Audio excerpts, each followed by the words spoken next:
Look, by the time you're casting 7th level spells, you are essentially unstoppable. You're buffing your allies' strength into the stratosphere, warping the fabric of reality, and altering the shape of others' forms at the merest touch.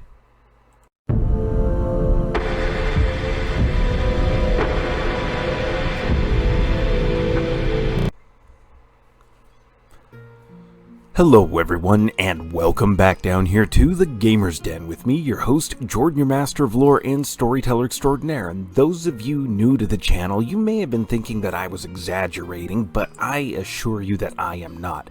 Spellcasters can get broken, and they get broken pretty fast. By about 3rd level, 4th level spells onwards, they tend to really start being able to wildly reshape the battlefield, affecting the action economy, turn order, just wildly controlling the flow of the battle itself by blocking off different parts of that battlefield, by altering the terrain. And by this point, it is no different. In fact, the effects get wildly much more intense. And before we get into all of that though, if you're new here to the channel, then go on down there, hit the subscribe button, and become a regular member here at the Gamer's Den. Or if you've already gone on ahead and listed yourself on such a roster of incredible heroes, then go on down to hit the like button and share the video far and wide. But now let's talk about what your 7th level spell selection is going to be as a sorcerer. And to kick things off, it's one that's come up frequently. We are looking at Summon Monster, this time Summon Monster 7. And with this, you can summon 1d3 monsters from Summon Monster 6 or 1d4 plus 1 from lower Summon Monster spells. And that's pretty damned effective in and of itself. And now you can summon such creatures as Tyrannosaurus, Vrox, Greater Elementals, Behirs, which are creatures that hunt dragons canonically, and Daughters of the Dead, which are a specific kind of intelligent undead that have a suite of their own spell-like abilities. So these are incredibly effective creatures to be bringing in. The others on the list aren't bad in and of themselves, and some of them are even great, but these ones are going to suit most of your needs pretty reliably. I mean, just depending on whatever the situation may be. So definitely a great spell to have in your list. And then, of course, we come up to the next one, because this isn't all we have for you. We have Subjective Reality. Now, you target yourself by and you select one creature within 400 feet plus 40 feet per level and alter your perceptions to convince yourself that the target is an illusion. The target becomes transparent to you and cannot damage you with non-magic attacks, and their magical attacks will deal half damage, and you can move through the target and can't harm them at all.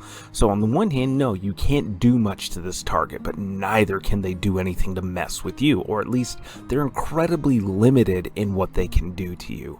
So for several different kinds of big bad opponents who might actually be a considerable threat to you, this reduces that threat significantly. This is a great defensive spell for yourself. Now, everybody else is able to affect you. You're able to affect everybody else, and your target, you cannot harm them directly with your magic, but you can cause indirect effects. For example, if you were to use Disintegrate to destroy the parts of the surrounding structure, the Disintegrate spell itself would not be able to damage the target, but if you take out a support column and cause the ceiling to collapse on your target, all that rubble falling down will cause damage. So you're not without means of being able to mess with your selected opponent. It's just you have to get creative with it. And again, this is a great way of defending yourself. And the next spell is Mindscape, Greater Mindscape in fact. This takes 1 round to cast, targeting 1 creature per level within 400 feet plus 40 feet per level. And you create a Mindscape with an entrance and an exit, directing a number of believable creatures per level while there. This can be made permanent by caster level 15 and costs 17,500 gold pieces.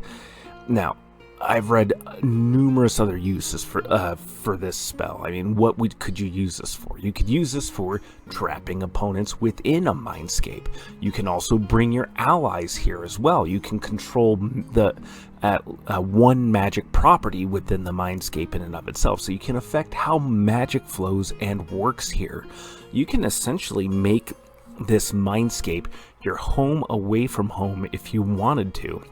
Now, creatures that you bring in here, they can know that there's an exit, but finding it is not always going to be easy or difficult. This is actually a fairly extensive spell with a lot of detail to it. I highly recommend you go read it much more closely, but your utilizations of this spell are pretty broad in my estimation, making this one worth playing around with and worth exploring overall. So definitely consider picking this one up. But one that is worth more than consideration, it's actually worth just having, period, is Waves of Exhaustion, and this is a great debuff. You cast this 60-foot cone to fire waves of negative energy over targets in the area with no saving throw. Spell resistance applies, however, but all targets in the area become exhausted, which leaves them moving at 1/2 their speed, and they take a -6 penalty to strength and dex. That's a pretty significant debuff right there. While at higher level opponents, losing 6 strength and dexterity will be significant, moving half speed is going to be even more significant to them, because any opponent that's a legitimate threat to you is going to have more than just their strength or dex to rely on for hitting you or threatening your party. But the movement speed will allow your allies to tactically outmaneuver them, and reducing strength by 6 does improve certain teammates' odds of, say, pulling off different combat maneuvers, or reducing that dexterity score makes it easier for, I don't know, touch spells to be delivered, ranged touch attacks. Your gunslinger friend will absolutely love you for this, especially if the opponent is within their first range increment, or first 2, depending on how much grit they're willing to spend. So the combinations for this are absolutely massive. I mean, there's so many different things that you can do, and just being exhausted is a terrible debuff to have. Note, though, that if the targets are already exhausted, this does not magnify it any further. It just has no effect on them. And the big thing that makes this really useful is that there's no saving throw, only spell resistance is applying. Now, targets with a high spell resistance at this level are going to be a lot of outsiders and the like, creatures who aren't really going to be super affected by being exhausted and are going to have a good spell resistance. So you want to pick your targets somewhat carefully with this, but this is a great way of debuffing a bunch of chaff very quickly and getting them out of the way even faster. Now, another spell you definitely want to try to pick up is Resonating Word. Target one creature within 100 feet plus 10 feet per level to create lethal vibrations in the target. On the first round, it deals 5d6 sonic damage and staggers them for 1 round, with the fortitude save to halve the damage and negate the staggered effect. On the third round, deal 5d6 sonic damage and leave them stunned for 1 round, fortitude save to halve the damage and negate the stunned effect. And by the third round, they will take 10d6 sonic damage and be stunned for 1d4 plus 1 rounds, for it to have the damage and negate the stunned effect. So you have some opportunities here to not only debuff your opponent, but deal sonic damage to them, which is a fairly rare damage type to be resisted or immune to. So this is great, and the range on it is wonderful as well. The only limiting factor is that you're only targeting one creature, but targeting the right creature makes this even more crazy. I mean, pick targets with poor fortitude saves, like, I don't know, enemy casters. Staggering and stunning enemy casters does so much for your team's survivability in a fight. So definitely a great one to have. And another good spell for you to have is Legendary Proportions. Select one target within 25 feet plus 5 feet every 2 levels to double their height, grant a +6 size bonus to strength and natural armor, a +4 size bonus to their constitution, and damage reduction of 10 unless it's an adamantine weapon hitting them, with a size increase